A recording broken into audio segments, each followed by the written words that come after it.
AFC North predictions are dropping today. We're going through every single division. We'll start with the AFC. We'll go through everything show by show, spending one show on each division. And then we head to the NFC after we do the AFC. Today is Joe Burrow and the boys. Today is the pancake stack. Today people are getting burrowed, whether they like it or not. The Fantasy Football Show, AFC North Prediction Show, begins right now. People are getting burrowed left and right, and people are going to remember it. Live from the FantasyFootballShow.com studios. It's the Fantasy Football Show. Live! Monday through Friday, 8 p.m. Eastern. Smitty is also live whenever news. Whenever news breaks, we're live. Whenever news breaks, we're live. Whenever it's midnight Eastern, and especially during the year, we don't really take any days off. Maybe one night a week we're not live at midnight Eastern. But we're pretty much live midnight Eastern every single night during the season. But we're live most every midnight during the off season. We're live every 8 p.m. Eastern, Monday through Friday. And we're live whenever news breaks. And we're here today to discuss the AFC North. Joe Burrow and the boys are going to run it. And everyone can sit back and let it happen.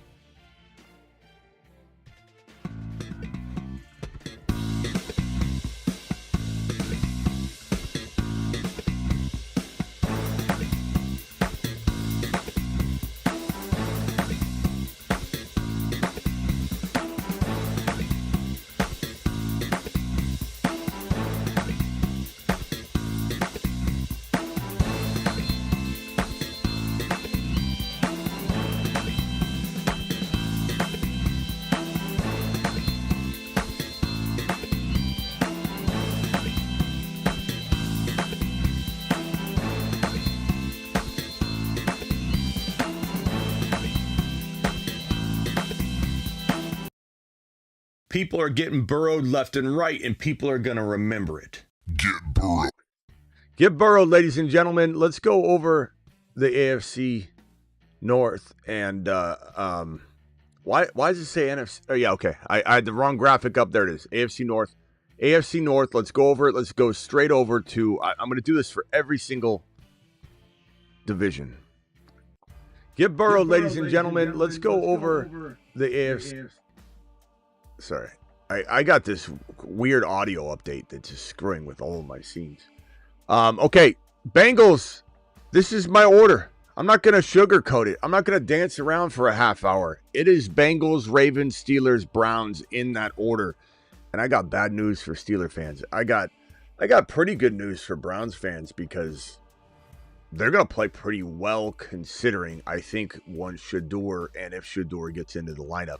Shador looks so much better than Gabriel in practice. Gabriel's like 5'4". I don't even understand how this even became a thing. I don't understand how an organization drafted Gabriel over Shador Sanders to begin with, but they did.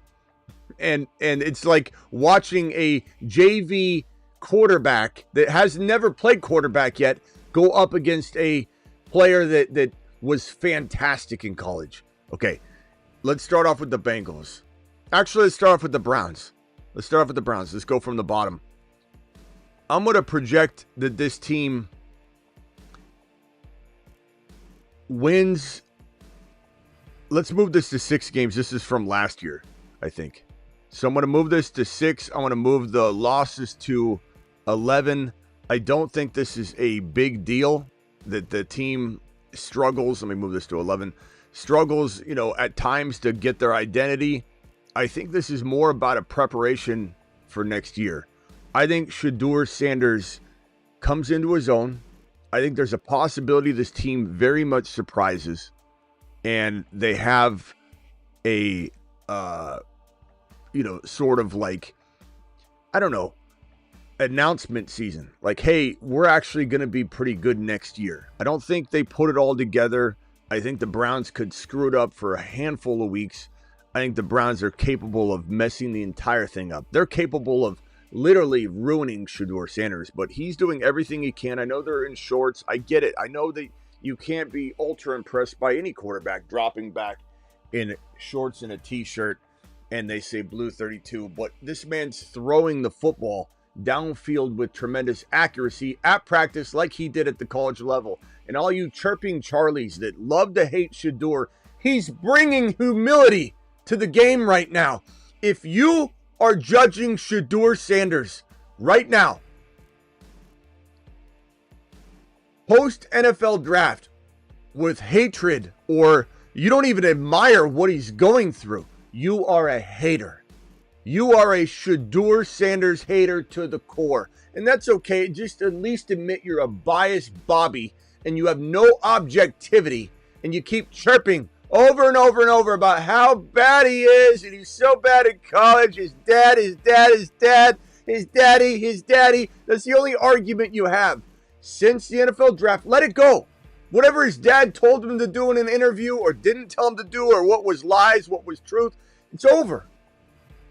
It happened. Whatever happened and unfolded, happened and unfolded. Since he's been drafted, he's been nothing but gracious, kind, humble, hungry, and you have people still out here getting so in their feelings and double downing like Donnie, like I've never seen. If you believe Shedeur is not humble right now, post-draft to this moment, dial into my phone line. I dare you. 6-11. No one's saying this team's going to figure it out. They're the Browns in 1 year. But I believe Shedeur can turn the franchise around. And I'm excited to watch it. I'm excited to watch it. I'm gonna go ahead and drop some predictions on you. I'm gonna say that Sanders. Let me go over to the marker board here. There's not a lot to go over here.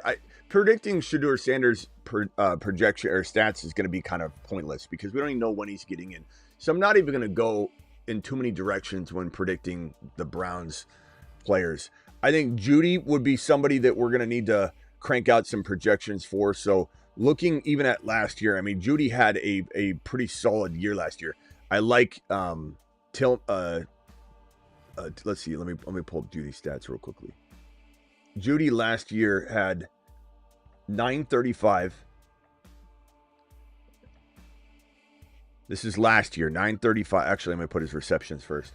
He had 71, 935, and 5 TDs. That was Jerry Judy's line last year. I think you can repeat that. I don't think there's anything that screams he's going to do much better. I don't think there's anything that screams he'll do much worse. I think he's a solid player. I think he's still young, surprisingly. When you think of Jerry Judy, you think of like a 30-year-old player that never really got it done. He's 26 years old. He's 2 years older than RJ Harvey. So he's the exact same age, I think, as Chuck, the quarterback in New Orleans. Look, Judy, he's a good player. He's a good player. Never really evolved. Wasn't his fault. 6'1", roughly 200-pound guy. 5 years in the NFL. I think there's a bright light at the end of this tunnel, but it doesn't really do much more than it did last year because of the ups and downs, in and out of the quarterback rotation. As far as Cedric Tillman, I think, let me just erase this and put Tillman's line. So Tillman last year had a line of, what was it? I think it was 29, and he got hurt, remember? And this kid, if you guys remember when Tillman got in there, 339 and how many touchdowns? Three TDs, 339. He got injured, and there was a lot of dynasty circles that were whispering over and over, like this could be absolutely a dynasty gem. There was people whispering that he was a top 15, 20 wide receiver, Cedric Tillman, when he was popping off in a very short span of games. If I pull up his game log, I think it was in week number 7. Week number 7, ironically, against the Bengals, 8 receptions, 81 yards, okay? Hey, do we pick this guy up? Do we pick him up? Yeah, he's kind of a good prospect. I mean, 81 yards, I like it. 8 receptions, that's a lot. 12 targets, okay, pick him up. Next week, 9 targets, 7 receptions, 99 yards, 2 TDs. Oh, wait a minute. This guy is a dynasty gem, potentially. The next week, 6 receptions, 75 yards, and a touchdown. 3 TDs in 2 games, and he's on the map. He's on the map. Gets banged up. Obviously doesn't do much the rest of the year. But this is a kid that I could see becoming the number 1. Could he overtake Judy? Yeah. Would I bank on it? No. Would I expect much more than like double this line? So let's just call it 59 receptions for, I don't know, 705. That's something in best ball you grab for some spike week actions, but I like him. We just don't know, does he stay healthy? What's the pecking order, in this situation? Very excited about, the prospect of him at the tail end of a draft. I think what this comes down to, this entire fantasy football outlook, it comes down to this guy here. Fannin and obviously Njoku, and then Judkins and Dylan Sampson. The Samsonite, the briefcase. And if we start with Judkins, I think there's a real possibility he rushes for, let's call it 1,100 yards. I think there's a real possibility he punches in 7 TDs. I think this is a really good player in this situation, but could he be kind of regulated to one-dimensional work in a sense, because Dylan Sampson, the sky's the limit, they say, quote unquote, in Cleveland for the PPR aspect of things. This is a guy that I think they want catching passes. Now, Sampson could be in the 400 to 500 rushing territory. He could be in the 2 to 3 TD rushing game. But really where it comes down to his value and how much he takes away from Judkins and limits his ability. And this is still good. This is still a very good, like amazing flex in a way, and in a very good RB2 in some contexts. And, even playing it safe, this could be like a 10-10, breaches 1,000 yards, but barely 7 TDs, 6 to 7 TDs, if Sampson gets on his horse a little bit more and he rushes for more than this. But let's just say Sampson pulls in, 400 receiving yards, 43 receptions, and 3 to 4 TDs, and he walks away with something along the lines of 6 to 7 total touchdowns. So let's put this a 5 to 7 TD mark. This is kind of what I'm expecting right now. 5 to 7 TDs for Sampson, something around the 800, 900 total yard mark, 43 receptions, 10, and 6 to 7 TDs, a lot less receiving work. At the end of the day, in PPR and full PPR, Dylan Sampson might surprisingly be right there with Judkins in fantasy points. The thing that I like the most about Sampson, the absolute most about Sampson, is that he has a grip so far. The word is he has a grip on the upside of this passing attack from the running back perspective. He is probably going to be more leaned upon in the receiving game than Judkins, which means that even if that's 1/3 or less than half of the work sum total for the RB, this is a kung fu grip on a part of the offense that if he does get more and more rushing work, he overtakes Judkins in terms of volume, because he's already got a kung fu grip on the most important work that there is, the PPR work, because you're getting reception points, because you're getting, all these touches, and touches are better than carries in a lot of senses. Opportunities are key to a running back success, and Sampson will be in those positions. Now, could Sampson lose the receiving work to Judkins through fumbles or bad pass protection or just an injury or anything? Sure. And that's why this makes Judkins a really good player this year, if you can get him at the right cost. If you can buy him with the expectation that he doesn't catch a lot of passes, gets about 10, 6 to 7 touchdowns, one-dimensional, that is not going to be as high of a scoring affair as you think when you're in a PPR, full PPR format. If you're a non-PPR, then it becomes more valuable. He's one of those few running backs that climb up 4, 5, 6 overall running back spots if it's a non-PPR league. But who plays non-PPR? Your grandma does. So this is how I kind of see the running backfield. Really what it comes down to is one of them getting hurt or one of them outshining the other. Now, Fannin is a player that he's so interesting. I know he's not going to unseat Njoku. Not with Njoku being healthy. But this guy can't stay healthy. And Fannin was number 1 in the nation in college football in receptions over all the wide receivers. Number 1 in the nation in yards over all the wide receivers. That means that Fannin was the number 1 receiver in college football. He's a tight end. He's the number 1 wide receiver over Jeremiah Smith, over Ted McMillan, over Travis Hunter, over all those guys in receptions and yardage. He's almost a triple crown winner. So this is a wide receiver in a sense.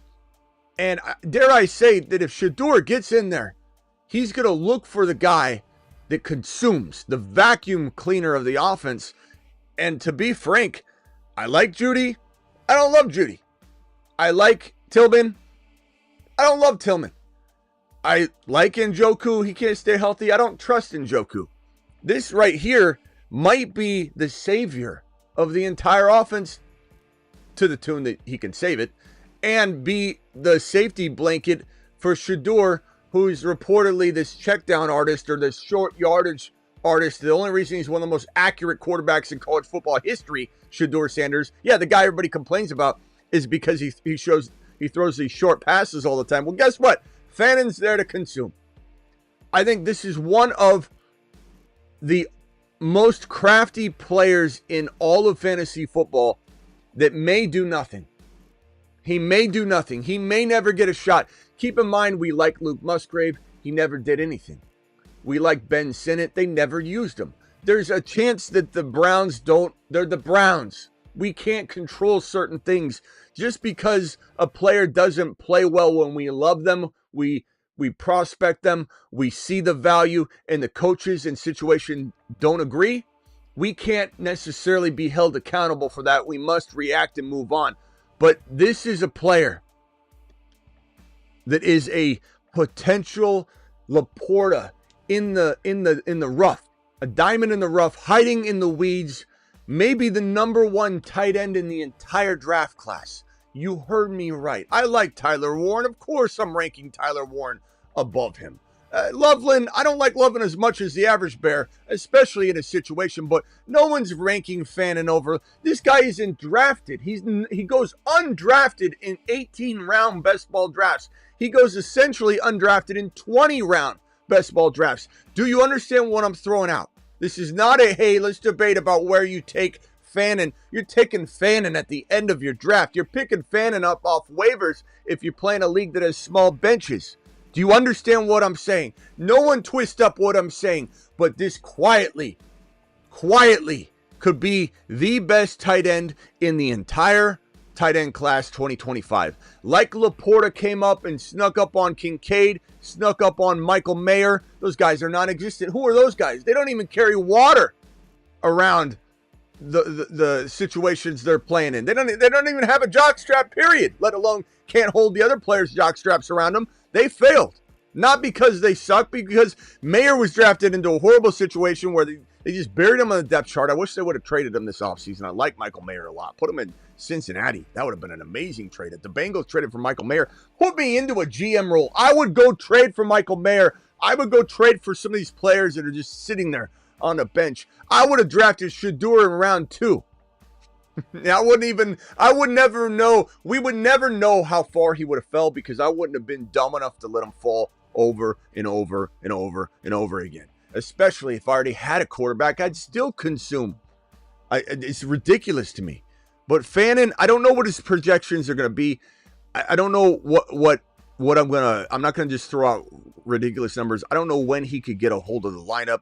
I think, a realistic expectation will be something along the lines 600 yards. He gets in there not for a full year. He gets 5 TDs. He has some spike weeks. He has a really good stretch down the end of the season. And Njoku had let's look at his line last year. He's so talented. No one's saying Njoku's not a good player. He's certainly a good player. 2024, he had 64 receptions. We'll just write last year's line and then manipulate it. 64 for 505 and 5. I think, you look at this line and you say to yourself, how many games did he play the previous seasons? 2023 actually played 16. Then he played 14. Then he played 16. Then he played 13. Then he played 4. Played 2 healthy seasons. But he's been in the league 1, 2, 3, 4, 5, 6, 7, 8 seasons he's played. He's 28 years old. He's 6'4". He's 246. He can't stay healthy. There's a reason with the 11 games played last year. There's a reason to like him. There's a reason to avoid him. I think something along the lines of a 650. He gets injured maybe. Let's bump his receptions up to 70, maybe 68. 68 receptions, 650, and then let's give him 5 again, 4 to 5 touchdowns. And if he gets hurt, that's where I think this comes into play. If he and even if it doesn't, this could be a guy that's on the field at the same time. If the Browns are smart enough, I don't know if they are, because this basically Fannon's a wide receiver.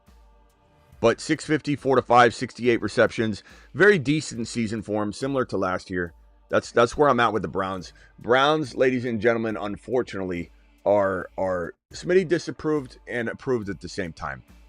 Let's jump straight to the top, and then we'll get to these situations. I want to do a little Bengal prediction right now. I want to get something positive going. I'm going to go 12-5 for the Bengals. I think there's an opportunity for more wins than 12 wins. I think there is.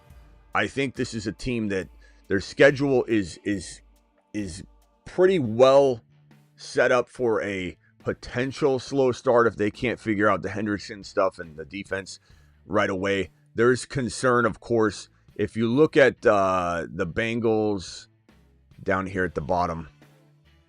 Let me see. So they're down at the very bottom here. Starting off at Cleveland, that's a great game. Jacksonville, I think they're going to be very surprisingly good, but is this a game the Bengals could win even with a little defensive turmoil as they're getting things sorted out? Yeah. At Minnesota, tough game defensively, sure, and as is Denver, as is Detroit. These are three tough games. They need to get off to a 2-0 start in order to weather through maybe at least one loss between Minnesota, Denver, and Detroit. Just because, there will be some ups and downs as they try and get everything fully moving and in gear. But you couldn't ask for a better start. On the road, though, but that's Cleveland. And then at home versus Jacksonville. These are 2 road games there. I wouldn't be surprised if they even lost 2 of these 3 games. The Minnesota, Detroit, and Denver games. Like if they came out win, loss, win, then they'd be 3-2, and then they get to go into a nice little stretch where there's winnable games. And then you face Baltimore, you probably win one of those 2 games. Buffalo, it could go either way. Miami, I think what you end up having is the Bengals. It's such a close race in this division that this ending part of the year, you might have the Bengals truly playing balls out, balls to the wall in the final 3 weeks of the season, because they might have those losses kind of stacking earlier, and they're not going to be heavy at the end of the year or impactful, but they're going to be in a division race. So Miami, Arizona, Cleveland, these could be 3 important games for them to win, just to win the division if things, go a little bit more astray. So I think there's a possibility they have more wins if they can knock off a few of those early tough situations and matchups. But I think that's a pretty fair assessment for a team I'm super ultra high on. You guys know how I feel about Jamar Chase. You know how I feel about Joseph Cigar Smoking Burrow. You know how I feel about Chase Brown. You know how I feel about T. Higgins and the boys being together, reunited, and all the haters that say things like, Smitty, they have no defense. Hey, you're not going to win when your defense gives up 50 and you only score 49. The same thing you're hearing over and over like a parrot as you repeat the stuff over and over from everything you hear. What I've heard over on the other Mickey Mouse channel, Smitty, is that they can't win if more points get scored than they score. I'm funny. I've got it all figured out. Let me tell you what we've got figured out. That Joe Burrow smokes cigars for a living. And you may think you know Joe Burrow, but you don't know Joe Burrow. You don't know what he's capable of. Remember all the speculating Stevens last year that said that Joe Burrow was, never going to be the same, that he never have the strength, he could barely grip the ball. There's all these morons talking about this situation. It was hilarious. Joe Burrow came off a remarkable season last year where he threw the ball. We'll put his line and then we'll adjust it. This is from last year. Joe Burrow 44-15, 34 TDs, 2 rushing TDs. So TDs rushing, 34 passing, 11 INTs, and finish right around QB4, QB5, depending on your scoring. 595 passing attempts for a guy that supposedly couldn't throw the ball. He'd never throw the ball the same. 4 to 5 overall. I think this is a year with T. Higgins, everything going like this year in the offseason. Everything being in terms of the offense. I know the defense is going to be on the struggle bus, but that can sometimes lead to good production from a fantasy perspective. If the defense is giving up some points and the offense has to make the difference up, it's a good thing. Like, who's worried? Who wanted the Bengals to go solve all of their defensive problems? That is a dumb way to look at it from a fantasy perspective. All right, the defense is not very good. Well, I'm glad it's not great. You've just been Smitty disciplined. I mean, who wants it to be the best defense in the league? Nobody. So I'm fine with. Look, I think he throws for. It would not shock me if he threw the ball for, geez, man. Like, even looking at like Baker threw it for 4,000. Let's see here. I don't think I had this. Isn't last year's stats. Let me pull up last year's stats. 4,900. These are wrong. I had the projections. I'm sorry. I'm like, what is going on? These are not right. 49-18. 43 TDs. Thank God. I was like, what's going on here? 43 TDs, 2 rushing and rushing yards. He had 201. That's more like it. 201 rushing yards. I was like, these are not right. And INTs, he had 9. Okay, sorry. Sorry about that. Okay, so let's give him 5,000 passing. That's what he had last year. Let's give him 44. I know I'm just upping it 1. 44 passing TDs. Let's keep it at 2 rushing. Let's get this to 250. He's QB2 in most formats. I'm sorry, not 5. And his INTs, let's give him 1 more. Let's give him 2 more INTs because he's throwing more. 11 INTs, 46 total touchdowns, 44 passing TDs, 5,000 passing yards, 250 rushing yards, QB2 or QB3 overall in fantasy. He was QB2 last year. QB2 last year, Joe Burrow to the moon. Thank you, Ship, for the $100 or the $1.49 sticker. Appreciate you, my boy. So 5,000 yards. This is QB2, QB3. Joe Burrow, number 2 to 3 QB 2025. And keep in mind that he's running more as each year he's healthier from the ACL tear. This wouldn't be shocking at all if this was like 4 rushing TDs and 300 rushing yards. Like, he's not a running quarterback, but he absolutely could be a mini, like, Walmart version of a running quarterback. He already kind of is, but like 304 would be fantastic for Joe Burrow. When you get this whole, well, he's not a running quarterback, so he can't compete with Lamar and Josh Allen. I mean, when you get 303 to 4 TDs, you kind of can, because he's got so much other uptick in stats than the other guys. This is how Dak Prescott was in the top 5 quarterbacks a couple years back when he didn't run at all and he hung with all of the running quarterbacks. So Burrow is getting a massive amount of touchdowns, and in yardage again this year, repeating last year. Let's go over to Jamar Chase. Jamar Chase was the Triple Crown winner last year, as everybody knows. Got paid because of it. I'm going to say Jamar Chase it's 1,700 yards last year with 127 receptions, 1708, and then his TDs were 17. I'm just going to be real. It's hard to repeat that. I don't think I could just rewrite it. I don't think I could just say he's doing this again. I'm going to say give him 118. I'm going to dumb down a little. Still a fantastic season. Give him 1590. I'll give him 17 TDs again. I gotta dumb some of it down. This is still wide receiver 1. Like, keep in mind, we're making him wide receiver 1 right now. This is wide receiver 1. He outscored the second highest scoring receiver last year, depending on your scoring, by roughly 75, 80 points. He had 403 fantasy points in a league I'm looking at right here. And Amon-Ra was 317. JJ was 316. BT was 284. BT scored 284 last year. Jamar Chase scored 403. That is wild. So I'm not giving him what he had last year, but this is still wide receiver 1 material. You go over to T. Higgins, who finished as wide receiver 17 last year. And we give Higgins, he had 73 receptions. He had 911. And then his TDs were 10. That was last year.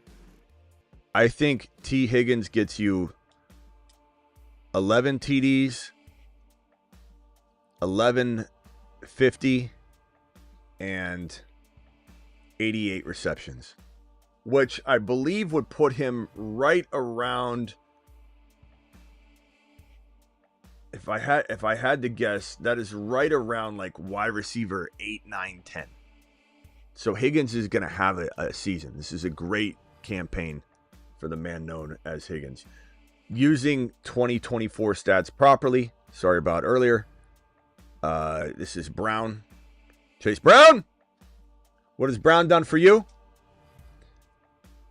Last year, Chase Brown was running back 10 without getting a full season. He got unleashed a little later than we'd wanted, and there was concern. He had 360 receiving. He had 7 rushing TDs. He had, 4 passing TDs, or receiving TDs, sorry.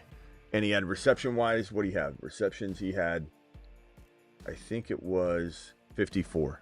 So 54 receptions. Chase Brown! I think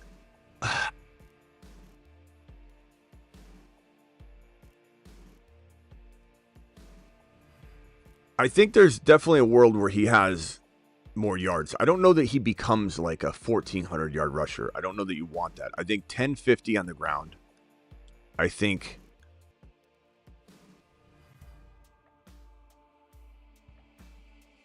$390 receiving. I think 60 receptions. Even if we give him 6 rushing touchdowns, we'll call it 4 receiving. That's 10 TDs total. That's still a slightly better year. So, do I think anybody should be expecting top 5 running back numbers? No. Do I think he could do it? Sure. Do I think it's safer to put him right around running back 10? Running back 9, 10, 11? Yeah, I think that's the expectation. Could he exceed these numbers? He certainly could. If he was going to exceed anything, it would be probably something along the lines of like 980, and then this becomes like 500, and this becomes like 65. Like if he was this is gonna top out, it'd be some crazy stat, and it'd be something along the lines like that. That would put him at like running back 6, 7. So I think, you know, being safe and putting this at 6, putting this at, we'll call it 60, putting this at 400, and putting this at, I mean, even leaving it like this, you know, 999. It's a good year. This is a Kamara. This is not somebody that's getting you 1,400 yards rushing. It's fine. This is what he does. This is good. This is gonna be a good year. And I think, again, 400 is the floor, 500 is the ceiling, 10 touchdowns is the floor, 9 to 10 is the floor, 12, 13 probably the ceiling, 55 is the floor for receptions, to 65 ceiling. And this could be balanced differently. It could be 920 and 550, you know, and again, this is ceiling value. You know, it could be 5 and 6. It could be all kinds of things. But what I do have are a particular set of skills that make me a nightmare for your league mates, skills that I've acquired over a long career that tell me that the Bengals are winning the mother flipping division, which means so many things that trickle on down that we got to discuss, like the Ravens got to grab one of the 3 wild card spots, which I think they can do, but this is not a cakewalk into the playoffs when you don't win your division. Not in the AFC. Bengals win the division 12-5 minimum. You've just been Smitty approved.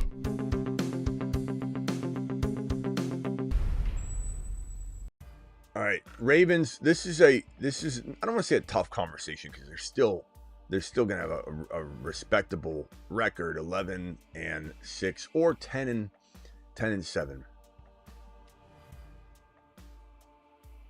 I think injury hits this team. I know it's not what Ravens fans want to hear. I think there's a real chance that this team has a 10-win season more than it has a 13-win season. So I put it at 11. But if I could not pick 11, I had to go 12 or I had to go 10. I would go 10.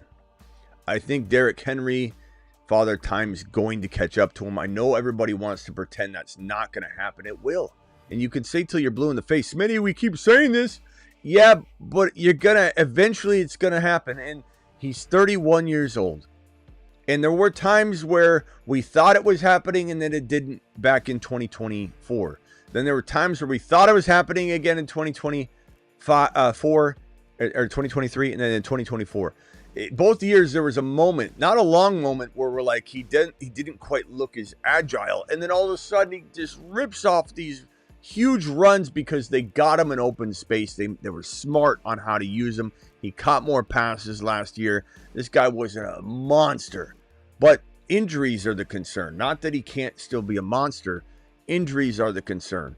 Lamar Jackson staying healthy, runs a lot, takes a lot of abuse. And Lamar, who has a history of disappointing, except for last year, he has a history of disappointing, you know, can miss games. He played 12 games in 2022, played 12 games in 2021.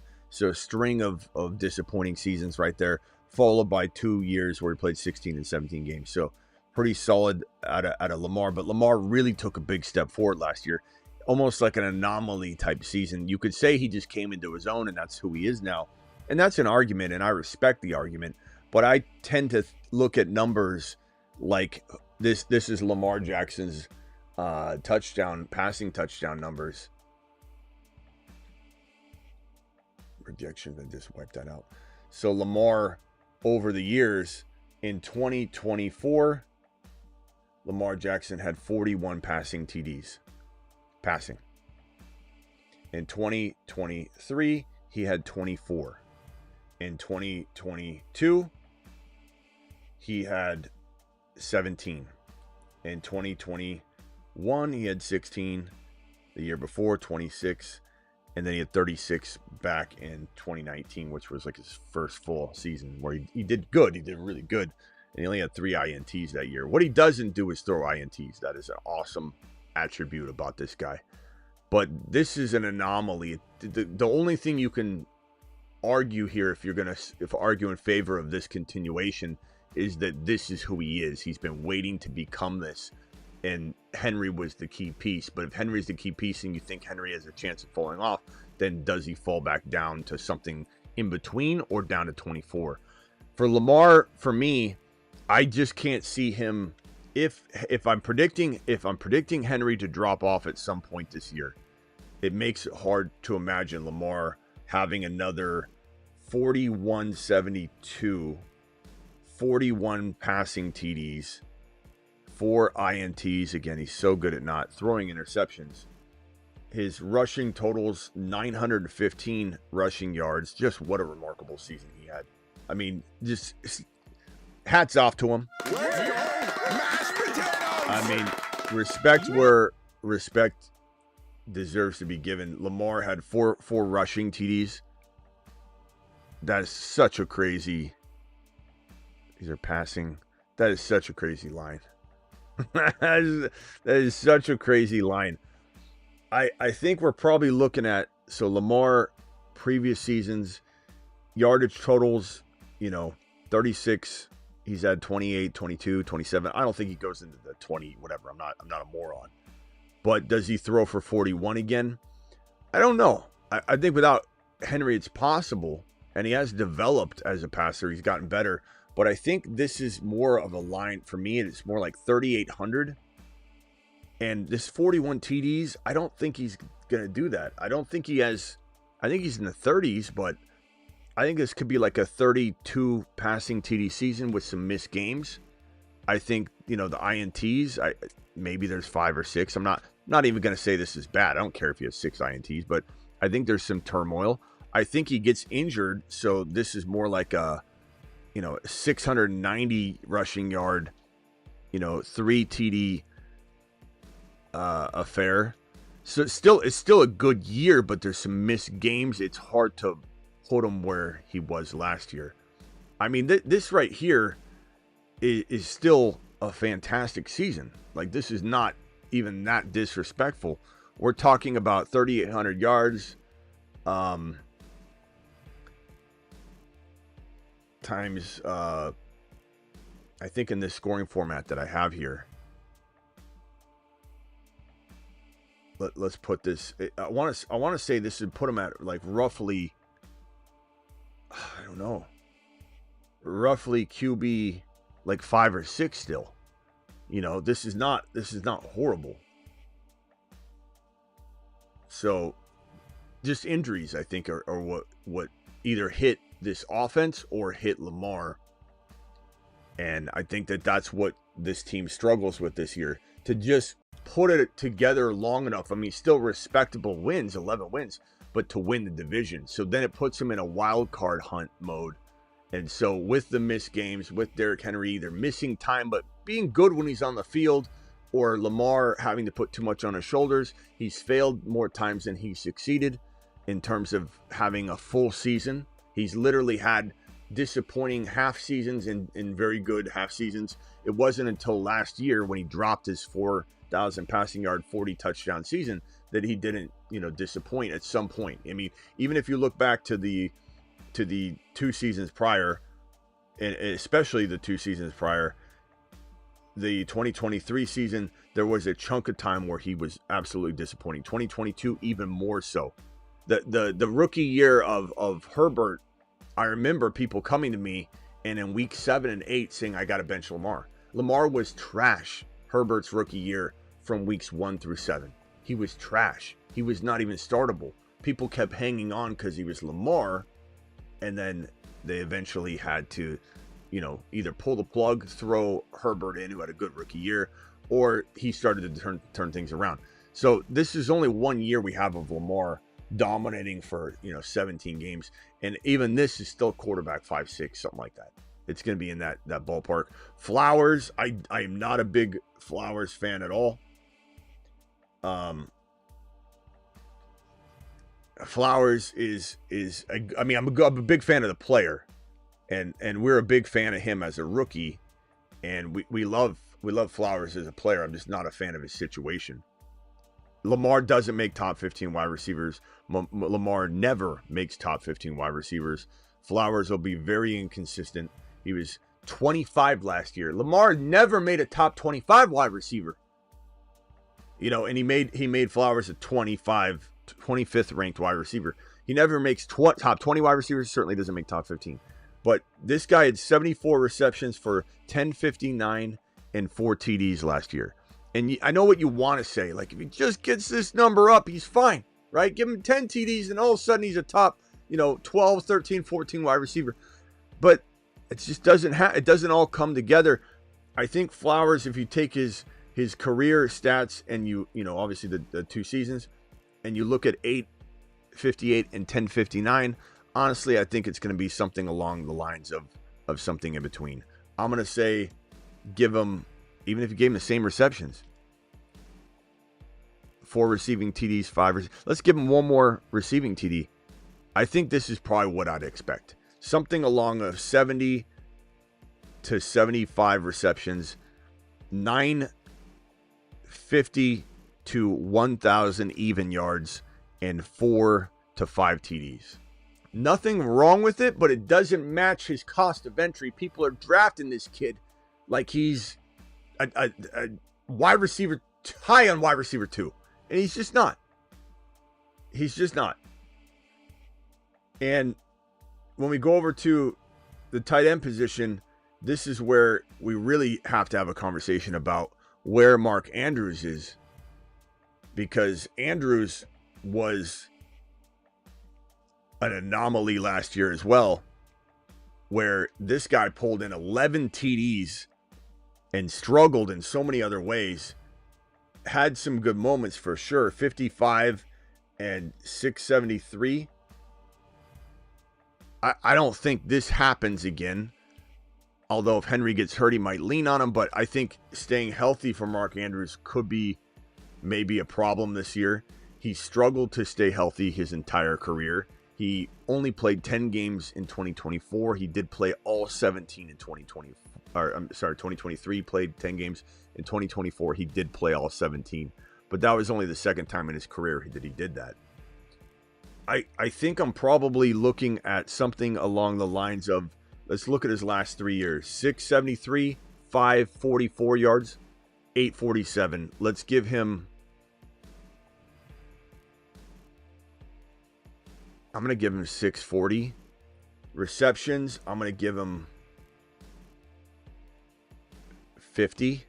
TDs, I'm going to give him more along the lines of what he was cooking for the 3 previous seasons, 6, 5, and 9. I'm going to give him 6 to 7 TDs. Not a bad year. I think where this gets interesting is you cuff him to Isaiah Likely, who was tight end 16 last year, by the way, even though he was very, very inconsistent. Crazy how bad the tight ends played last year. Likely pulled in 42 receptions for 477 and 6 TDs. So I think, there might be an overtaking here at some point. Could this even go to like 600? And then Likely has something along the lines of 650 to 700 and has that 6 to 7 TDs, maybe 6 to 8 TDs potentially. I really like Isaiah Likely. The problem with Likely is he just doesn't get the work, but I think this might be a different year. This might be the season where he gets that 6 to 8 TDs, 600, and let's call it like 50 to 60 receptions. I like Likely this year. I think what you can do in late in your draft, because Andrews does go pretty far ADP wise, his ADP is very reasonable. Draft Andrews and draft Likely, and the combo will get you, if you're starting them in the right spots. There will be a game where you make the wrong call, obviously, but essentially in best ball, you should probably have something along the lines of 1,000-yard tight end with 7 touchdowns and probably 55, 60 receptions. That could be a tight end 4, 5, 6. So in best ball, Andrews and Likely together is a fantastic approach. If I had to pick it in redraft, I probably still would. I think it's a decent thing where you'll probably most likely there'll be a couple games where you maybe Andrews gets hurt and you get screwed, but I think you'll have, for the most part, you'll know who to start and you'll get a lot out of it. So very, very much like this this situation in Baltimore for Andrews and likely together. Henry, worried about his, let's go to Henry. I haven't given you Henry's projections yet. This is such a tough thing to do because he just continues to do it. Henry last year was insane. And it's kind of crazy when you look at it. He was running back 4. Henry was number 4 running back. When I write these numbers on here, you're going to say to yourself, PPR does a running back a disservice when you look at this. 1921 rushing, 1921 for Henry, 16 rushing TDs, 2 receiving TDs, 325 rushing attempts. Let's see, what was his receiving yards? 193 receiving yards, and then he had the 2 receiving TDs, and then how many receptions did he have? 19. I mean, this is unbelievable. This is an unbelievable line. And this still didn't finish as running back 1, as running back 4 because of the PPR part of this. 19, 193. If he played in non-PPR, he's probably running back 1 or 2. But what a season. What a season from Henry. Let's go, mashed potatoes! I mean, really, hats off to this guy. Hats off to him. But I do feel like this will be the year. I think his yards per carry, which were at a remarkable 5.9 yards per carry, this is going to finally dip below 5. It's going to be a rough struggle bus year for him at some point. Not saying in month 1. This is one of those players that isn't on my don't draft list. Like, I'll show you my don't draft list. And off he goes to the planet known as Uranus. You can't guarantee me that you can sell these guys high. If you can't guarantee me you can sell the guy high, I don't want to draft him and play some sort of sell high game, after a month of football. But in the case of Derrick Henry, he has shown 0 signs of drop off to date. And so that means that I'll draft him at the right price in the second round in 2025. I will. And then if I can trade him after a month of football, I will. So he could start off on a tear, but having him do this one more time, it's going to be tough sledding. It's going to be really tough sledding. I would say if we're going, Joel, you still talking about Shador? Travis, the guy you never said you don't think. Joel, you're derailing the entire chat right now, and so I'm putting you in a 5-minute timeout. Shape up. Henry, running back 4 last year off of this. Let's give him. Jeez, man.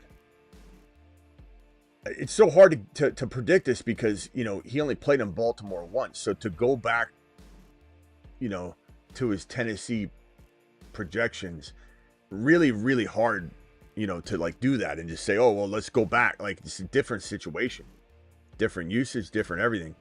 But I think if we use projections, if we say, how many carries does he get? Does he get 280 carries because he gets injured? 280 carries times what? What's his yards per carry? 4.3? If you think there's breakdown, because it just, one day you lose a step. But this is still off of 4.3 a carry would be a 1,200 yard rushing season. Okay, so that's not bad. But again, the problem is his lack of involvement in the receiving game.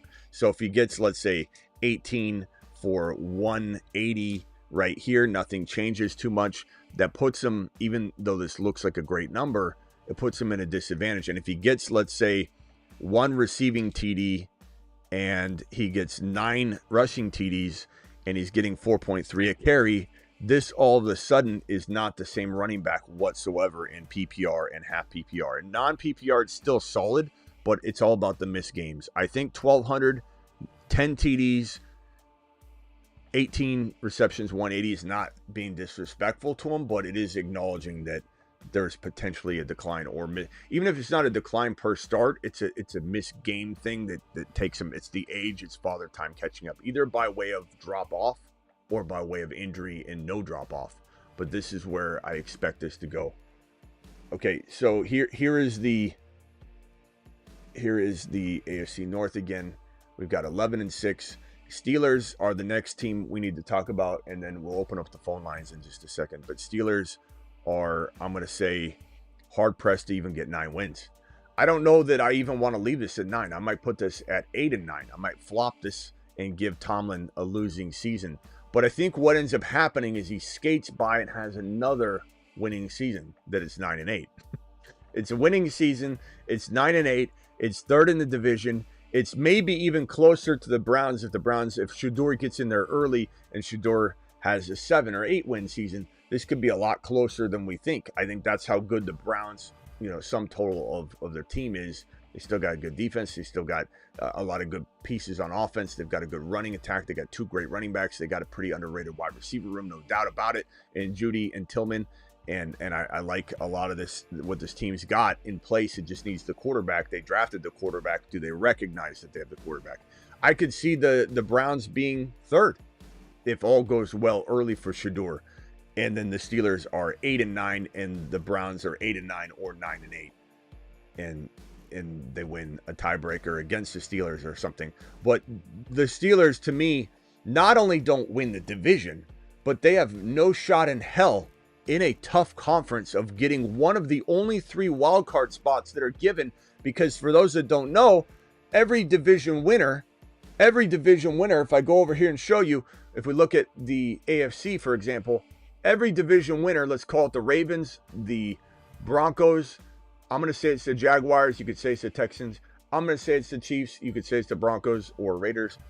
Every division winner gets a playoff spot. Then there are 3 wildcard spots left for the rest of the entire conference.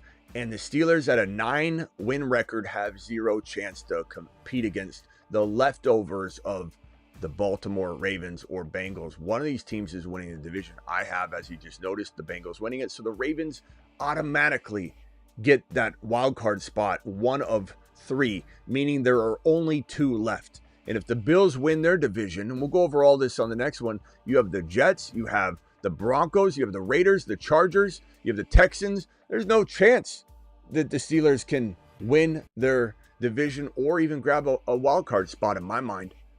And I think Tomlin, and even though he probably won't get fired, I don't think he'll get fired. I think there's a mutual parting of ways after the 2025 season.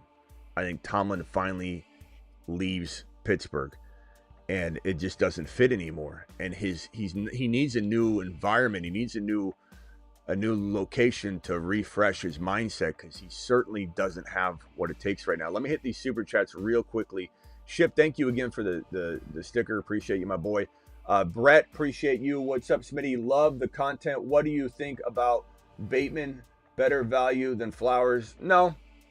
I traded for him on the cheap. I don't mind him as a bench wide receiver, especially in best ball, but as a bench wide receiver. But I don't think Bateman is, he's had a lot of time to impress me, and he hasn't really done so. But he's not bad. I mean, he's definitely serviceable. I wouldn't necessarily leave him on waivers or anything, but I don't know that I'm expecting a huge year from him or anything. He'll be inconsistent. He'll have some weeks that are good. Hopefully you can predict which weeks those are if we're talking non-best ball. 12-team Superflex, Penix Jr. plus Pickens and a 27-second for MHJ. QBs are Penix, Kyler, May, Tua. Yeah, you're good at quarterback, bro. This is obviously, it looks like a 10-man league, but it's 12. Penix, Pickens, 22nd. Yeah, go get MH. Well, yeah, go get MHJ. I believe in MHJ still. I love Penix Jr. I like Pickens. You're giving the guy a lot of value, but this is something that I think you can afford to do. Pickens has no shot at being the number 1 for his team, although I think he has a shot at being pretty good. But I take MHJ, who has the capability of being not only the number 1 for his team, but that'll open the door to being a top 6, top 5, top 7 wide receiver if all goes well. Love Penix Jr., but, bro, you got Kyler, you got May, you got Tua, you're fine. Wide receivers are J.J. London, Neighbors, and you got those wide receivers. But the thing I guess I would ask you, bro, is J.J. London, Neighbors. I assume you start more than those 3 receivers and 2 flex spots or something. So, yeah, you kind of do need MHJ and Jennings in your lineup, I assume. And if you don't, though, you might be barking up the wrong tree, and you might want to make this trade to get an RB. But if you are using all those wide receivers, if Jennings and MHJ are starting, then it makes sense to do that trade. But, make sure your running backs you're not passing on that. Superflex Dynasty, would you trade Rashee Rice for Jaden Higgins and Luther Burden? No. I'd rather have Rashee Rice. I like Luther Burden a lot. He looks fantastic right now. As much as anybody can. You're in shorts, you're running around. But I like Luther Burden a lot. I hate his situation. I still think he'll eat. I still think he'll survive. I still think he'll do well. I think he could be the number one wide receiver on the Chicago Bears by midseason. I think Luther Burden playing in the slot might be the St. Brown of Ben Johnson's offense. So I like Luther Burden a lot. Don't get me wrong. And Higgins is nice, but he's in the number 2 spot. And he's fighting for the number 2 spot. Noah will put up a fight for targets. So give me Rice. Rice has the capability of being a top 6 to 10 wide receiver. He was top 5 before his injury. His injury was not an interior knee issue. It was an exterior knee issue. It wasn't an ACL or a PCL, something in the middle of the knee that causes damage and swelling, and you constantly have like foreign bodies floating around and patella issues and different things and meniscus tears. He had an LCL, exterior knee ligament issue. Not a concern. He's already full go. Don't even hesitate. As for the Steeler projections, and then we'll open the phone lines. Appreciate you all. Let me pull up. You know what? I don't even know what to project for DK Metcalf. We don't know who the quarterback is, so I'm not even going to go there, whether it's Will Howard or Aaron Rodgers. Until we know that, I'm not going to really dive into projections. It doesn't make much sense. But if we look at DK Metcalf and we look at 2024 stats, and then we also consider his career stats, he finished as wide receiver, very disappointing, 32. That is unbelievable, really, when you think about how good he is. He's a 6'4", 230-pound monster who still pulled in 992 and 5 TDs. Well, I shouldn't say still. It's not a good year. He's had a double-digit touchdown season twice. He's played 6 years in the NFL. His best years were the first 3 years. His worst years were the last 3 years, where he scored 5, 8, and 6 touchdowns versus 12, 10, and 7. And 7 was a rookie year. His rookie campaign, he basically outplayed his 2024 season when he was a rookie. So his 66 receptions last year for 992 and 5. I think that while these totals are not a guarantee to go up, this one I believe will. I think he's just such a big-bodied target. I think 6 to 9 TDs is in the cards. I think honestly 950 to let's say 1080 is a potential number that he could hit, like anywhere in that range. And honestly, I mean, the 65 to 70 receptions, these numbers could still fall similar, unfortunately, just because you got to consider that this offense is vanilla. Is vanilla back when Canada was there? It's been vanilla constantly, and it is, run focused by Arthur Smith, who I can't believe he's still there, but it is going to be run focused. I don't know that they're going to utilize him because he's the one, and I know Pickens is gone. I think that's where this helps. If Pickens were still there, we'd be seeing maybe a similar season from last year in Seattle, his rookie year repeat. But because Pickens is gone, this goes up. I think these can go up if Aaron Rodgers is there and he's playing great. So this is his floor. We'll even call 7 TDs his floor, which is a better year than last year, but not a crazy better year. But it's good. It's probably wide receiver 25. Something like that. But his ceiling could be 70 to 80, 10 to 1100, and then, 8 to 10 TDs. That would be a significant difference. This is his ceiling. This is his floor. And I cannot guarantee there's a high likelihood of this ceiling value. It's not one of those players where we put like RJ Harvey's floor and RJ Harvey's ceiling, and then, then boom, we expect him to have, no chance of his ceiling. RJ Harvey's probably going to get his ceiling value, whereas DK's not.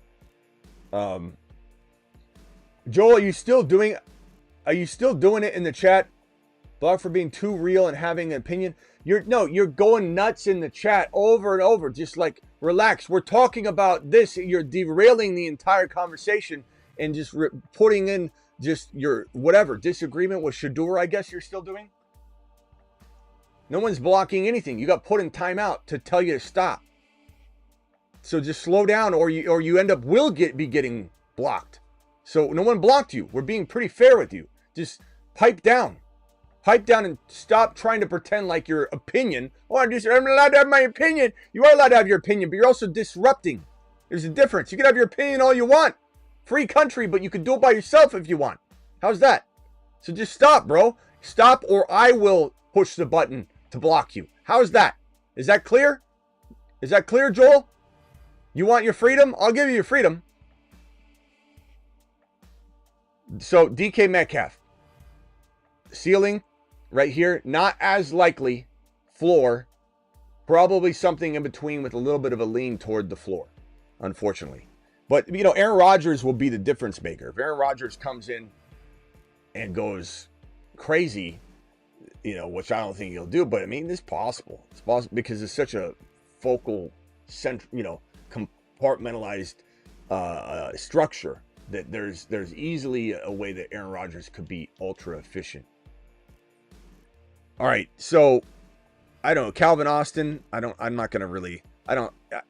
really believe in anybody else. Everyone talking about other wide receivers, I just don't care. Calvin Austin, what did he even do last year?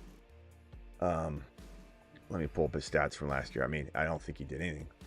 Calvin Austin. I think he's a capable player that just never got a shot. I know Ron's come in here several times and he says he's too small. He's 5'9", 160. Yeah, he's a small guy. 5'48", 36 and 4. Better than, honestly, a better line than expected. Okay, so 36, 5'48", and 4. Let's see here. So Austin, what did I say? 36, 5'48", and 4. 36, 5'48", and 4. I think he could have 50, 705 to 6. And just so you know, for anybody that rips on Travis from time to time, like Travis and like Joel or whoever's saying, I'm not even sure they are. I'm just assuming that like Travis is in here like preventing people from being, you know, speaking their mind and different weird things like that. Like Travis has a lot to deal with, and as do the other mods. Sick Nasty's in here, Blackbeard's in here, DeBalt's in here, Vamp, all my mods, Vampy, Kenny Powers, Terry Roberts. Who am I missing? Sick Nasty, Blackbeard,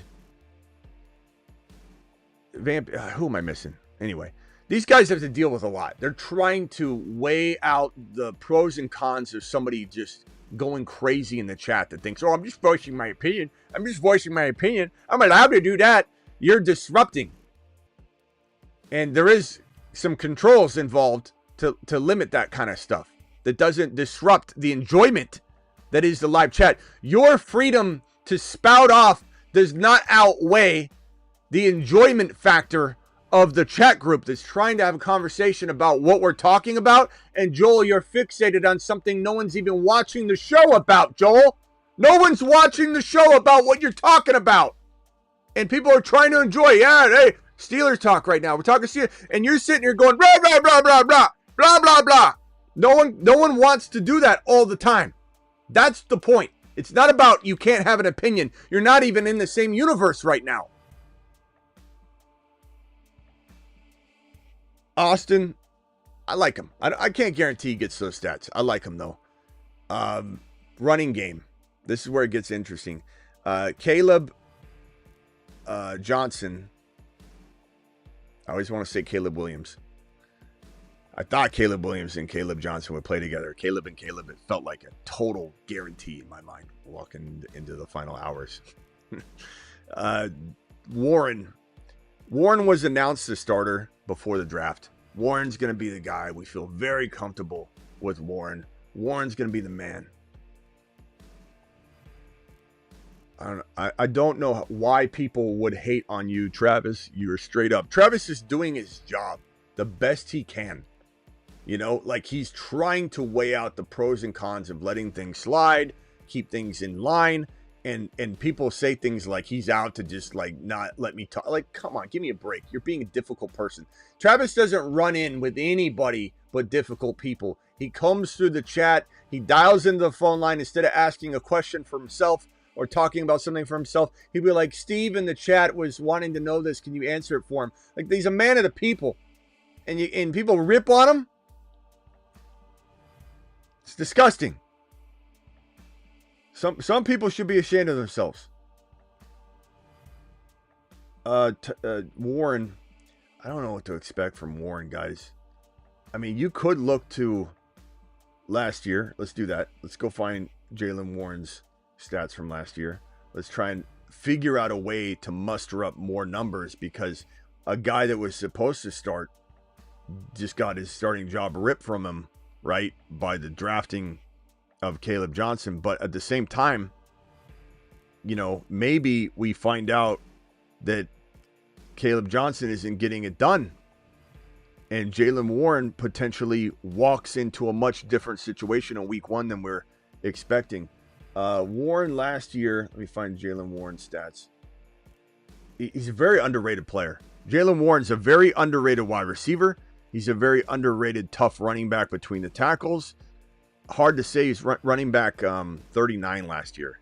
So 39 RB, not a great year, obviously, but not, you know, Najee was getting volume. So Jaylen Warren last year, if we look at his stats, go to his 2024, he had 511 yards on 4.2, 500 yards on 4.26 per carry. He had 1 TD receiving. He had 38 receptions for 310 and 0 TDs. So 38 for 310. I think this 38, though, if you go back the year prior, he had 61.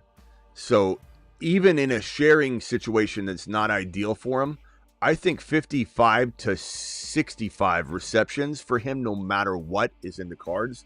His receiving numbers, probably 400 to 450.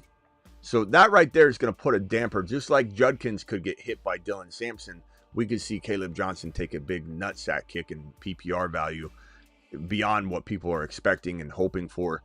And so this could be a one-dimensional player. Judkins and Caleb Johnson could still get it done to the tune of a low-end running back too. It's possible. 1,000 yards and 8 touchdowns can go a long way. So Judkins, I think, has the 10 to 1,100 yards, like I mentioned, and 7-8 touchdowns, and that will be good.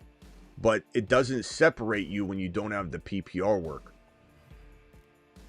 So I think, you know, you cement in Warren's value here. You give him probably something along the lines of previous years. He had 784 rushing yards in 2023. I think he could have 700. He had 4 TDs that year. I think he can have 3 TDs. So 700 and 450. It's a pretty damn good year. It's 1,000 plus total yards. 55. Let's call it just 55 receptions. Let's give him the low end. And let's call it, what do we say? Let's give him 1. We didn't give him any receiving TDs, did we? Let's give him, he had 0 last year. Let's give him, what did he have the year prior? Receiving TDs. He's never had a receiving TD? Damn. Did Najee have a receiving TD? We'll have to look that up in a second. Man, Warren's at 310 receiving, 370 receiving, 214 receiving, 38 receptions, 61 receptions, and 28 receptions. Never had a receiving TD? Wow. Okay, let's give him, I guess, 1 TD. So 3 TDs, 4 to 5 total touchdowns. Let's call this 2. 4 to 5 total touchdowns, 55 receptions on the low end, 1,000 total yards. Guys, that is him sharing the ball. I mean, Caleb is going to be restricted. I don't like this landing spot. I think we're lucky if this is 900 and 5 to 6 without a ton of receiving work. And if Will Howard's in there and they want to protect him, guess who's coming in? I don't think Caleb does what people are thinking. Could be wrong. Injury happens. Obviously, things change. And I guess we're going to go toward Freiermuth and do some Freiermuth predictions. He was QB or tight end 9 last year, believe it or not. Tight end 9 last year. 65 receptions. This is Muth. 65 receptions for 653 and 7.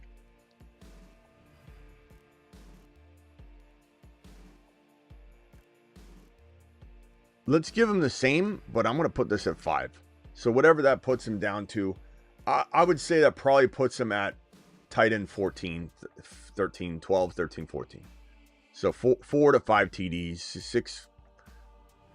630 to 650, and 60 to 65 receptions. That's going to say for Muth. Just doesn't feel like, he's going to be some sort of, crazy producing guy. So at the end of the day, here's it took us how long? I'm so glad I didn't overpromise doing all of the conference or something. An hour and 15 minutes. Hour and 15 minutes to do the AFC North breakdown. But dare I say, no one did a breakdown like that you've ever seen, where we're doing record, we're doing pros and cons, we're doing all kinds of stuff. I didn't give any Yoshi Voss predictions. I guess Yoshi Voss, give him I don't know. What did Yoshi do last year? Let's look up Yoshi Voss.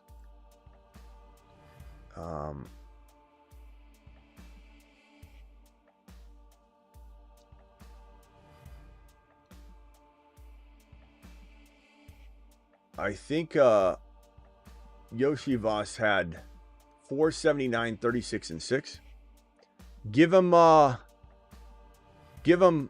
40 to 45 for 550 to 650 and 5 to 6 TDs.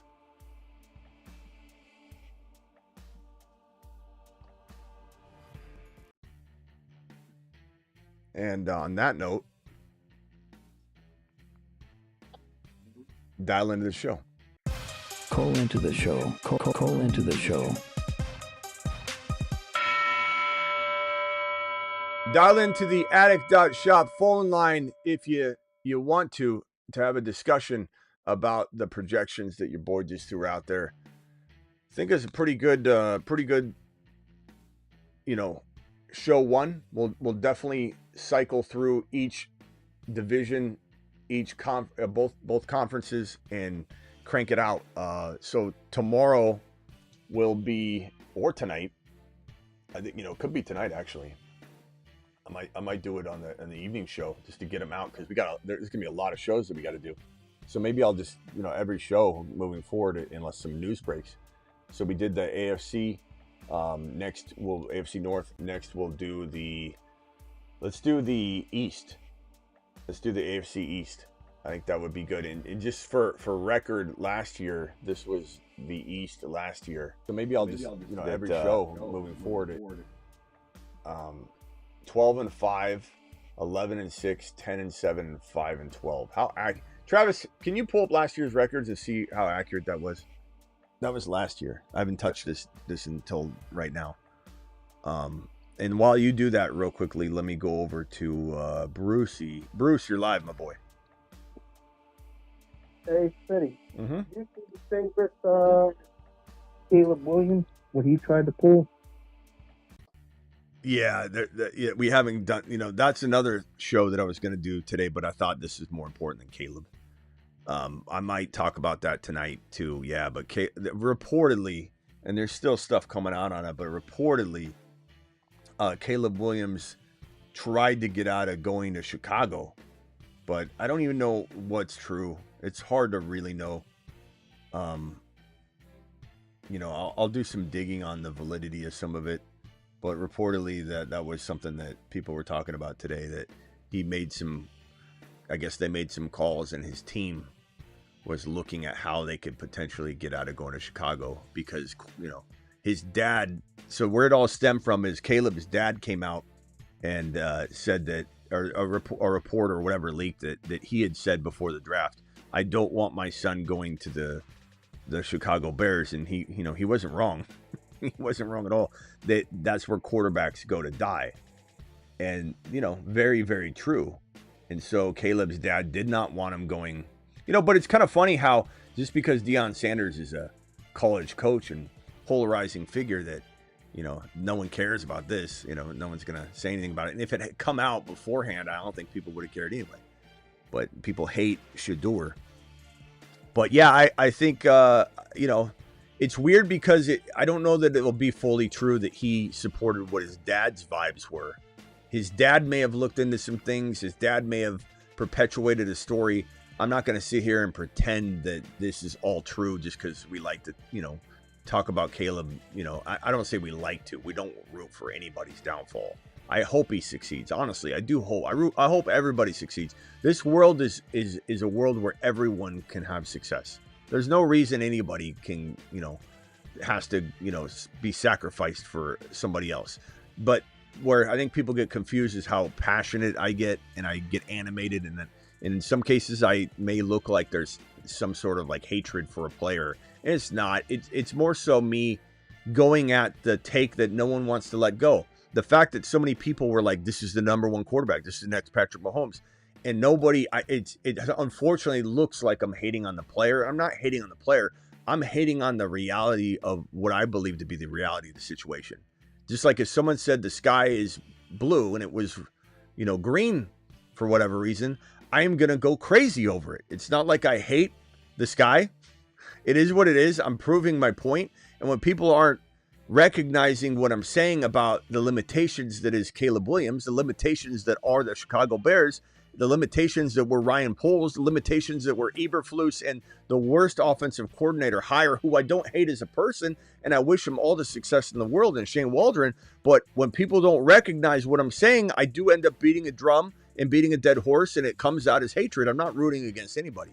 But even though it seems like I am very anti-Caleb, whatever, I still don't know that I believe the whole story that's being peddled out there. I believe Caleb probably had some concerns. He probably leaned on his dad's advice. He probably did maybe do some things that maybe he regretted later and decided, I'm just going to let it all play out the way it is. He started to embrace the Chicago landing spot. We don't really know when that embracing happened. Was there a struggle? Was there not a struggle? But apparently his dad did not want him going to Chicago, and we don't know to what extent it all unfolded. But I mean, his dad wasn't wrong. His dad wasn't wrong. No lies were told. His dad was not wrong. Caleb Williams went to a place where quarterbacks die, and maybe he can change it. Maybe he might not. But it's, it is what it is. All right, Travis, real quickly, what were the standings for the East last year? Let's see how told his dad was not. What is going on with this damn iPad? Quarterback. Okay, go ahead, Travis. Were yeah. right and well, Missed on that one. 8 and 9, and Baker for 4. Yeah. Dare I say, and this is last year. This is not this year. I'm doing this year's tonight probably. But dare I say that this is the division, the East, where I feel like the Jets and the Dolphins, they have upside, but we have probably a tendency, because of the offensive weapons involved, to over-expect. The Dolphins could fail us again and have a 7-win season, 6-win season. The Jets, we love Fields, we love Garrett Wilson, we love Breece Hall. We love the potential turnaround that is this team right now. We like that they got rid of all the Green Bay situation, really. And they're going all in on Fields. They love Fields. They believe in Fields. I believe in Fields. But the Jets and the Dolphins could easily be disappointments again in this. This is a very tough division to predict, because you get mixed up with the player values and how good the individual players are. It would not be shocking if New England was the second best record in the division. I don't think New England makes the playoffs because the wild card spots are too unattainable. They're premium. They're a premium. But could they still be the second best team in the division? It's possible. I still think the Jets have a 10-plus win season, though. You'll see that tonight when I drop it. I do think they'll have a 10-win season. I think the Dolphins probably do too.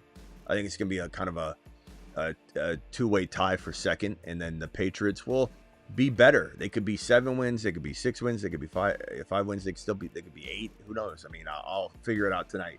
but we'll drop the East tonight, the AFC East tonight, which will be fun from not only the quarterback perspective, but also Garrett Wilson, James Cook, Achane, the Tyreek Hill Waddle situation, the Hendy and Ramondre situation, Kyle Williams. It'll be a nice division to break down, and then we'll go straight for the West. So we'll break down the Chiefs, the Broncos, the Raiders, the Chargers, and then we'll go to the South. So we'll finish out the AFC, and then, probably about 4 or 5 shows from now, we'll be on the NFC, which will start I want to start in the, let's go in the East, the NFC East. All right. Travis, what do you got? Yeah, so obviously,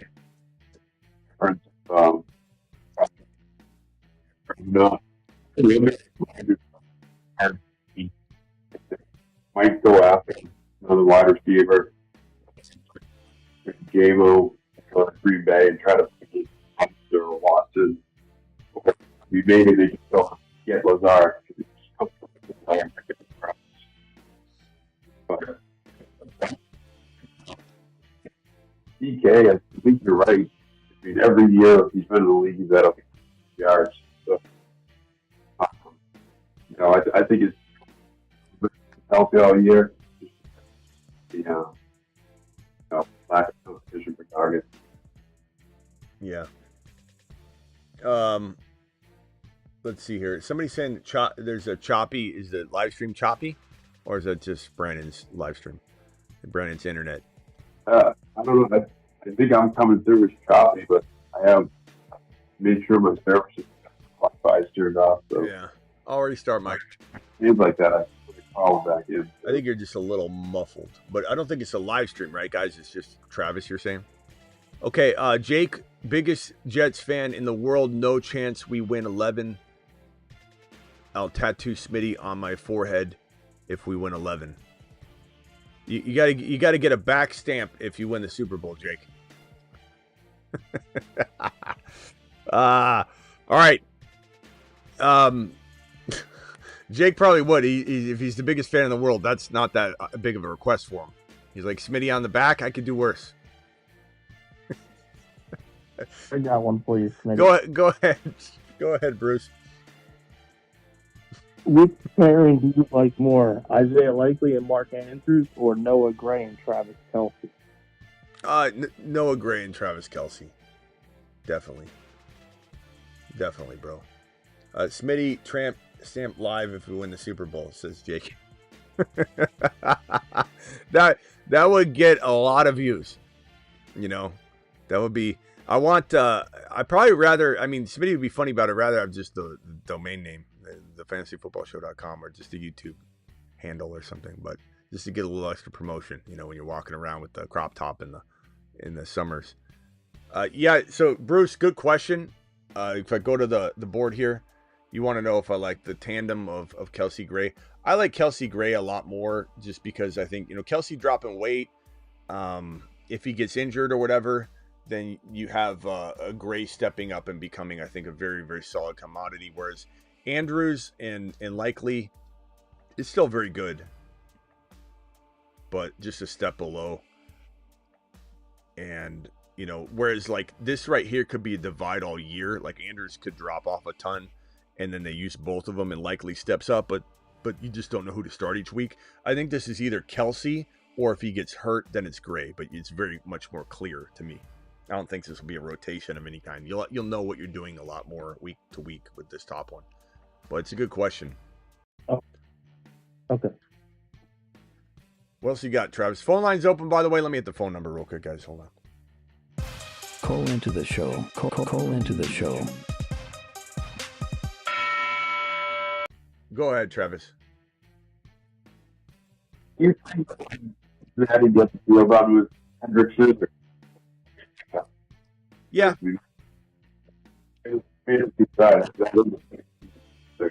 I mean, who's the last player that held out any substantial amount of time? I mean, a serious question. That's a good question. Let me ask Kruger. Good. Yeah, chat. Who's the? Yeah, but yeah, Le'Veon Bell. But like even since then, guys, who is the most substantial player to hold out? Let me see if I can get Kruger on the case. Kruger's so wrong about everything.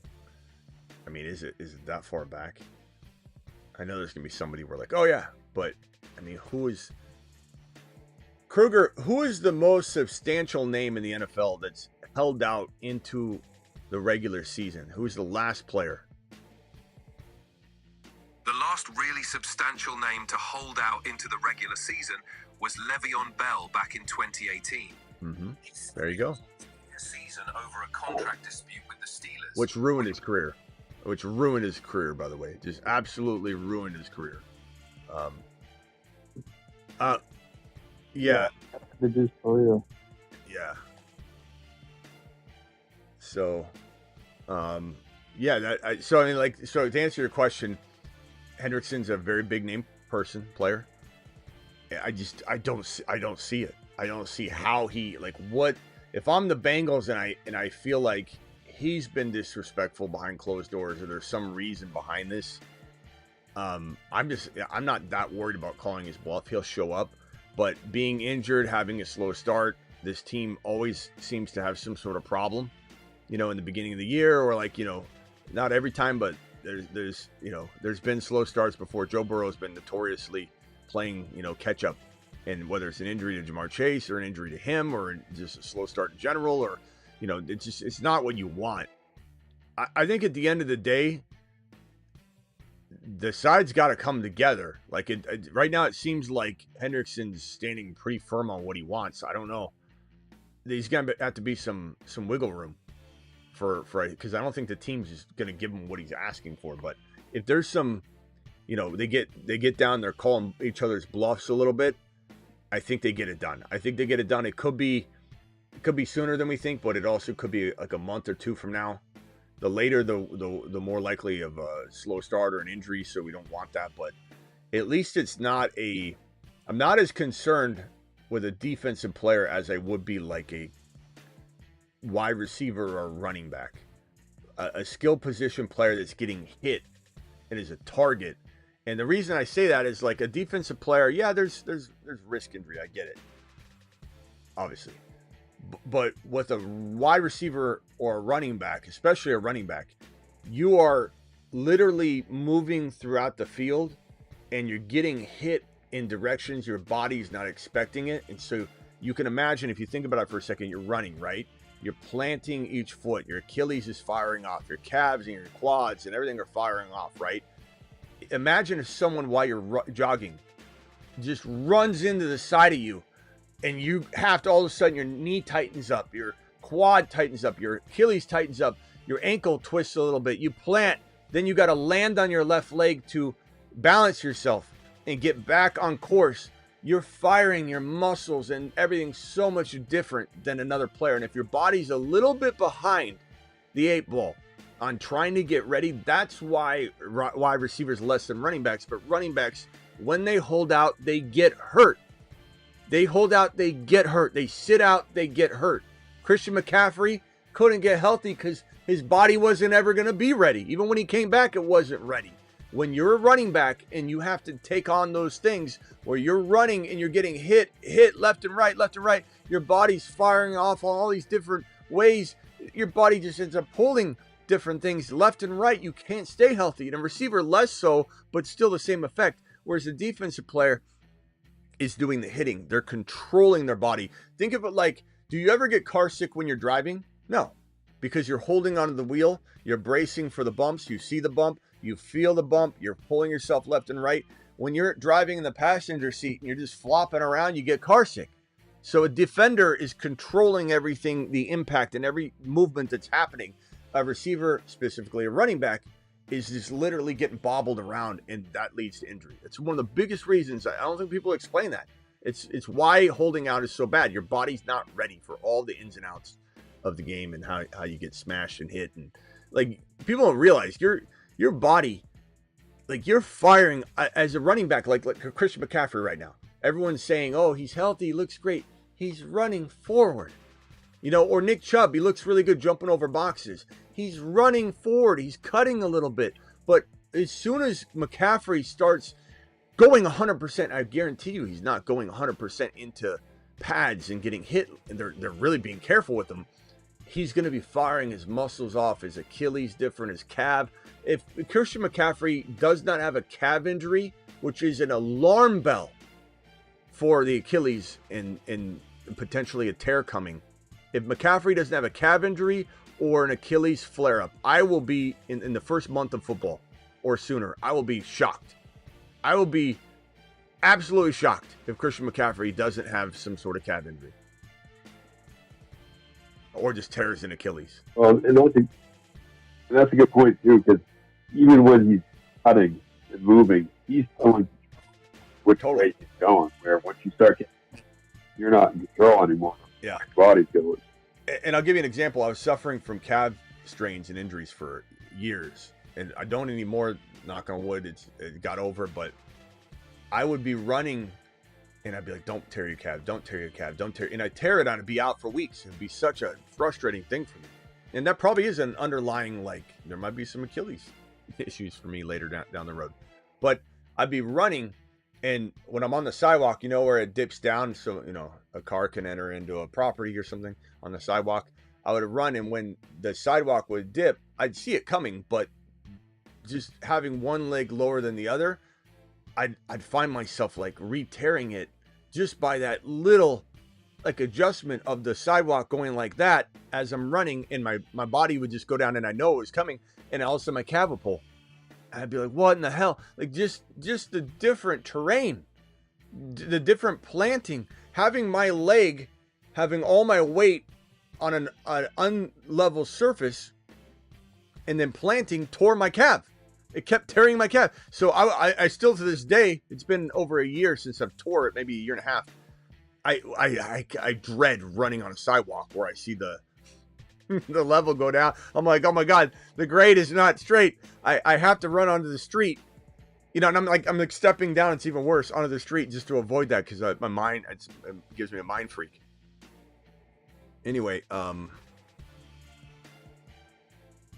here we are. Anything else, boys? We'll be back. What do you? Yeah. The easiest schedule and the hardest schedule, does that really bother you or no?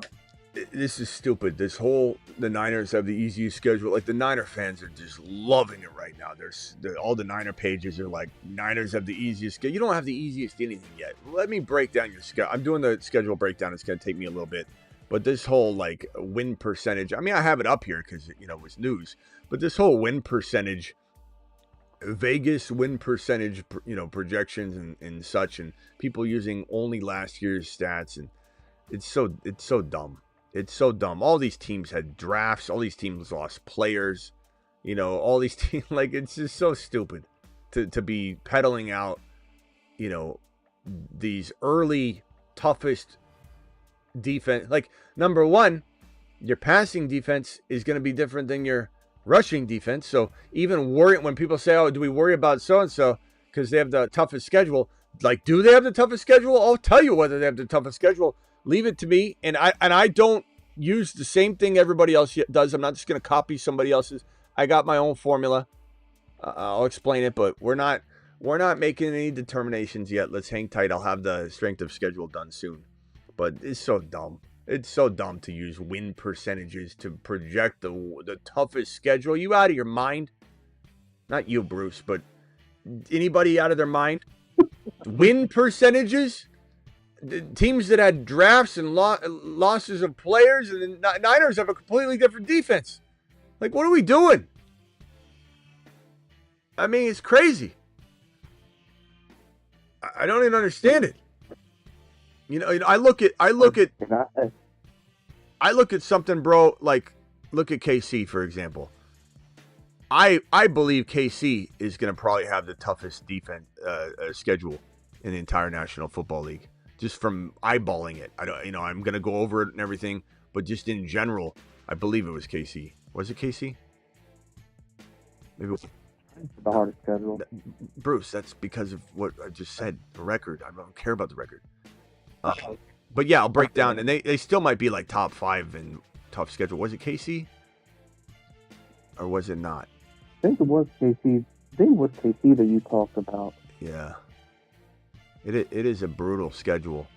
So it's LAC, Philly, Giants aren't bad. Baltimore, Jacksonville will be tougher than people think. Detroit, LV, Washington, Buffalo, Denver, Dallas, LAC, Denver, LV. Maybe that's not the one. It's tough, but maybe that's not the one. What was the one that I said was the worst schedule?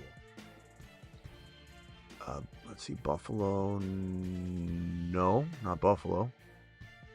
Bengals. Bengals have a tough schedule, but there's some spots in it that I don't mind. Philly. Dallas. Who was it? Denver. I mean, KC's is tough, but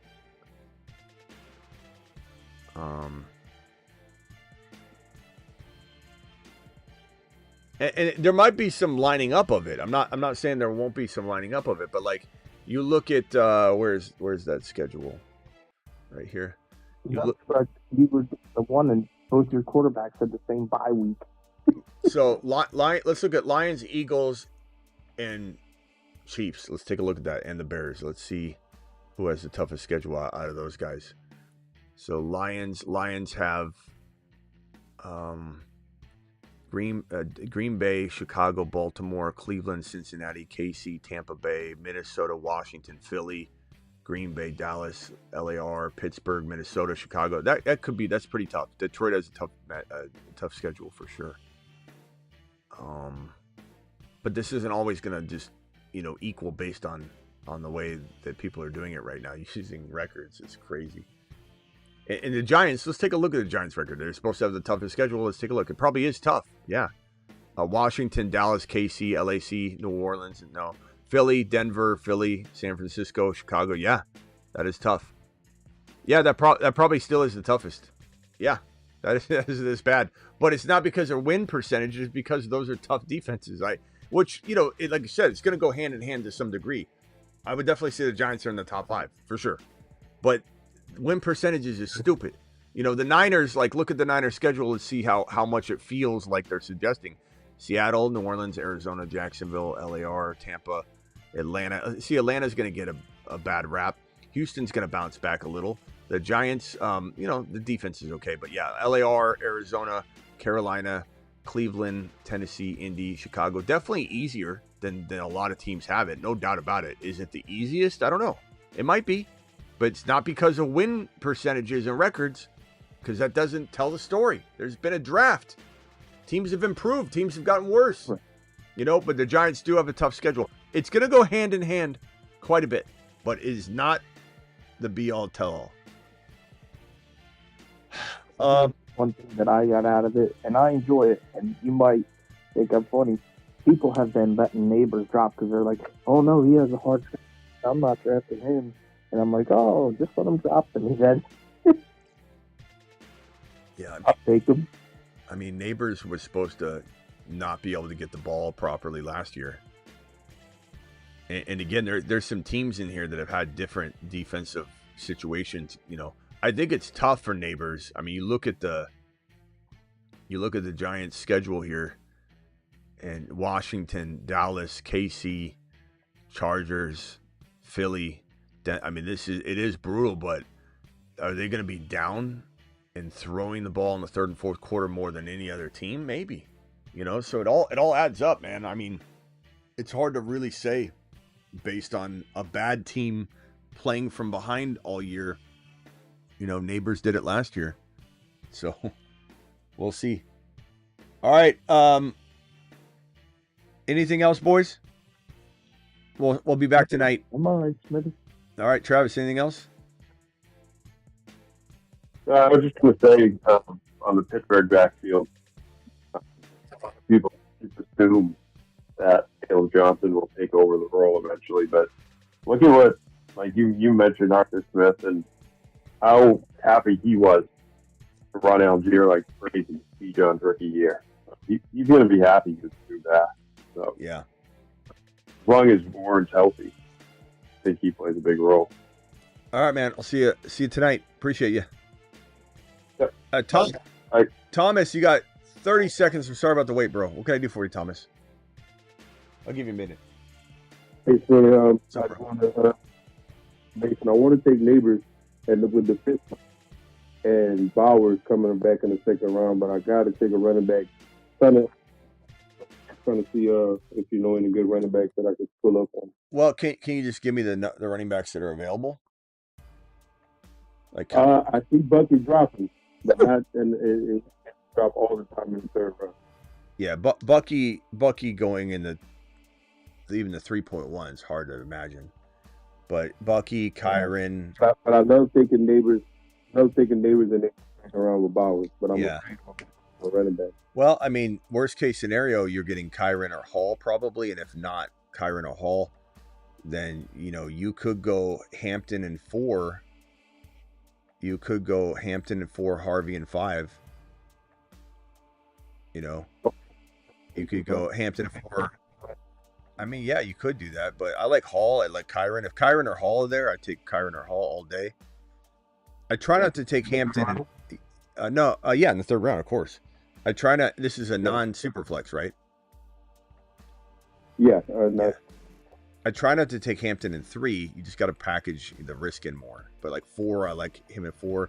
Harvey, I like in 6 if possible. If the ADP calls for it. You got to look at the suggested rank and count on your, whatever app you're using. Count down and find out or if it tells you their ADP, find out where the ADP suggested rank is going to put Harvey. Because if the spotlight's on Harvey before your pick, he's going to get taken. Like if he's hovering near the top, you got to be careful. And so you have to take him in 5.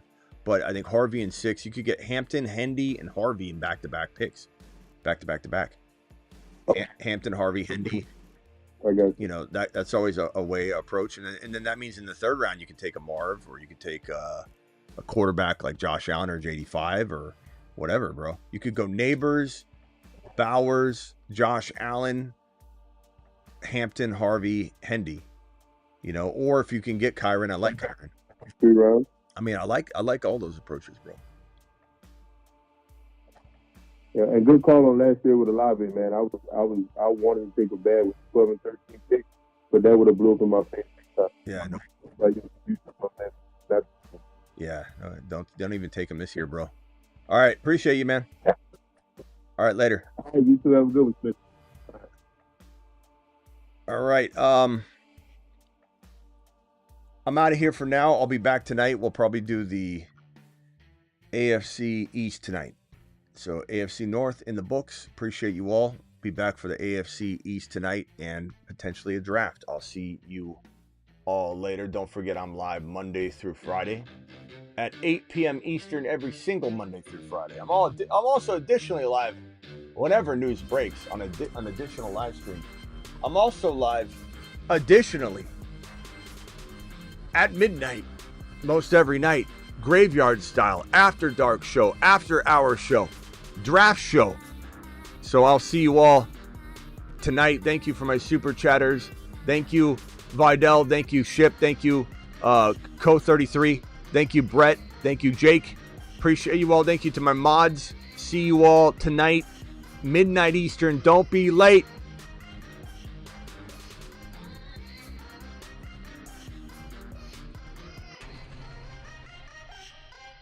Audac attack. Audac attack. H.M.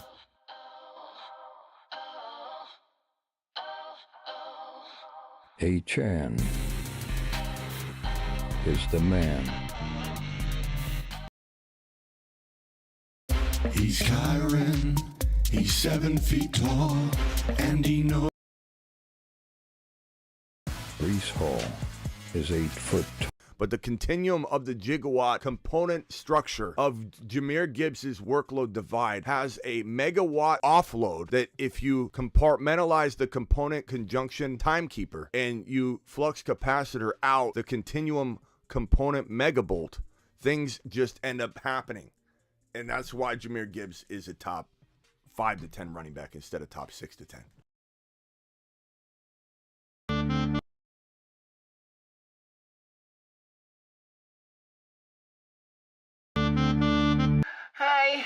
I'm worried, William.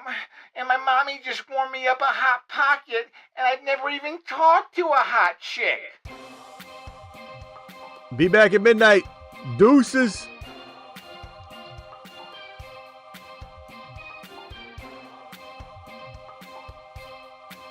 Kruger, you want to say bye to the people? We'll be back at midnight Eastern, but we're wrapping up the 8 p.m. show. Tell everybody deuces. Tell them what to do with quarterbacks at the end of a draft. Tell them what they need to do with the like button. Deuces. Remember, when you're wrapping up that draft and you see a top QB still hanging around, you double fist those quarterbacks. And before you go, smash that like button, slap it, drop a deuce on it, and wipe your feet at the door. We'll catch you back at midnight Eastern. Stay loose and stay liquid. You hear Kruger. Deuce if you're loose. See you all tonight.